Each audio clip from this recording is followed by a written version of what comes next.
Hello everyone, today we're going to be showing you this bar top arcade machine from the mid-90s. I picked this thing up for about 50 bucks. It was left out in the rain and, well, I mean you could tell. And they said it didn't work. Now, I highly doubt that because these things are like extremely simple machines. So, yep, I plug it in and you bet it did work. And so I did take it apart, I cleaned it out and everything. I'll take a peek inside real quick. If we could get it open, this thing is hard to open. So you take a peek. And, yep, there's the computer. It's a 8-bit, has a Z80 CPU in it. There's our power supply. Our transformer's tucked away in here. I had to replace the fan with a 12-volt one that I wired up because the original, up here, the original 120-volt fan was, dead. Just no longer spun in. It's really nasty. I mean, look, it's just gross. So it's up there as a little souvenir now. Anyways, so now with that being said, it does turn on, which I'm going to demonstrate in a second. It takes tokens, quarters, any kind of things that fit in it.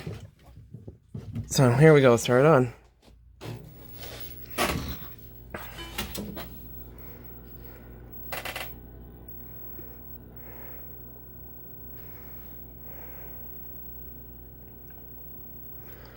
Here it is.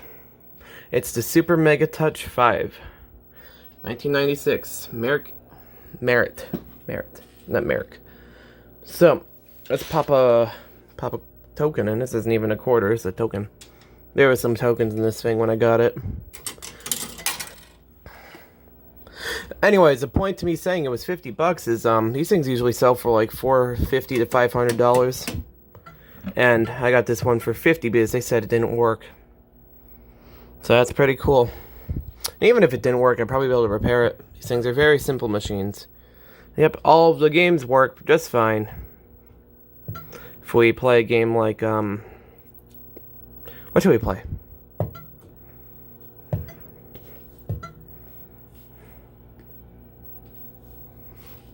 Play this game. Touchscreen works very well. It's very responsive. See if you can see that. Very responsive.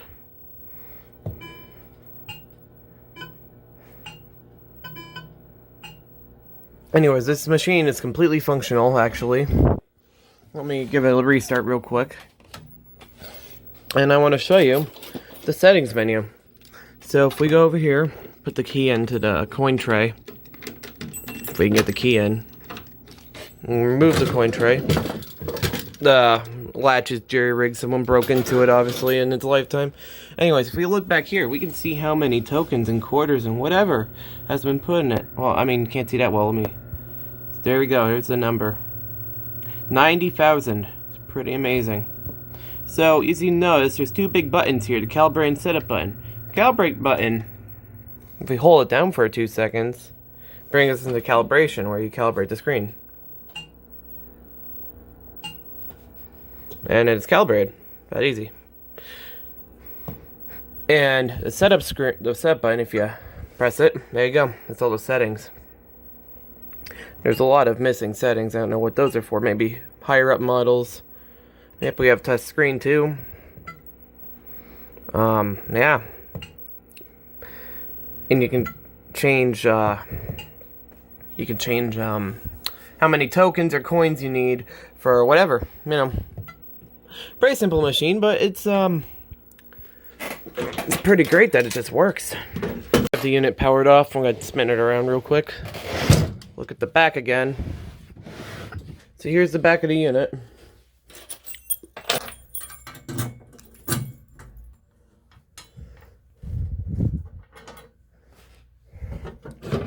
So I'm gonna give you a full rundown of how this machine works. So, the first thing that might catch your eye is this. It's Microtouch. This is the actual touchscreen controller.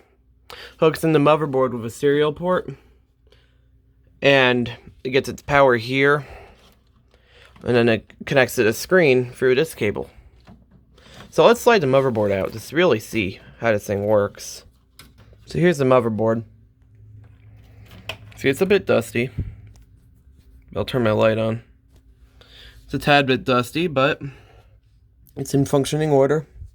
Got the ROMs, got the CPU over here, some PIO stuff. Here's the graphics chips. Here's its memory. The SRAM, I believe it is. And yes, you've seen this correctly. This touchscreen controller is just an off-the-shelf device. If I go ahead and remove this screw here, or both these screws,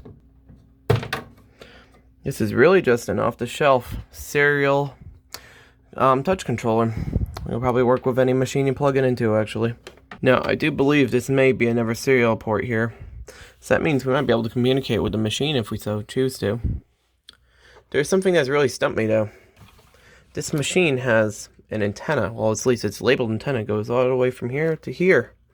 What would it use the antenna for? It's weird.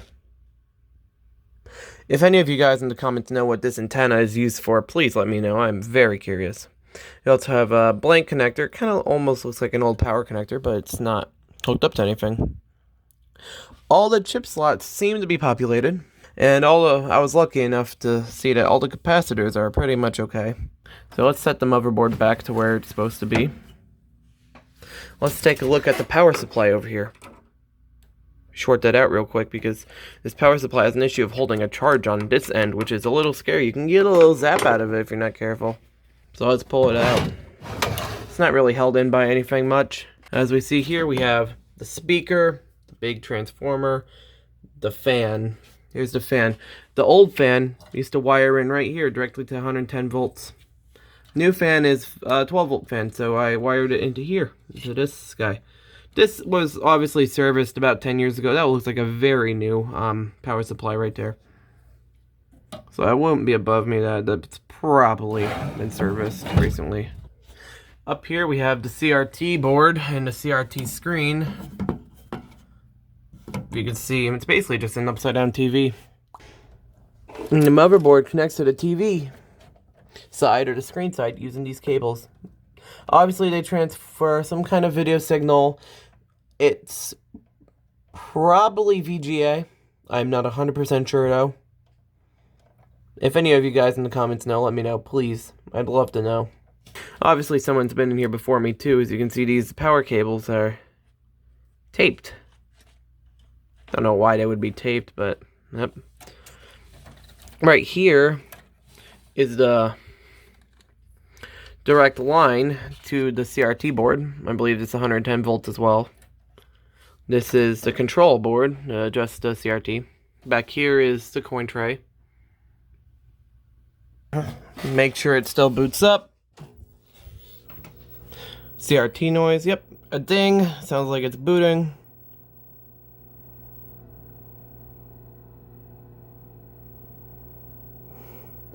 Look at that.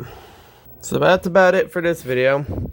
If any of you have any comments, questions, concerns about this machine, please feel free to leave them below.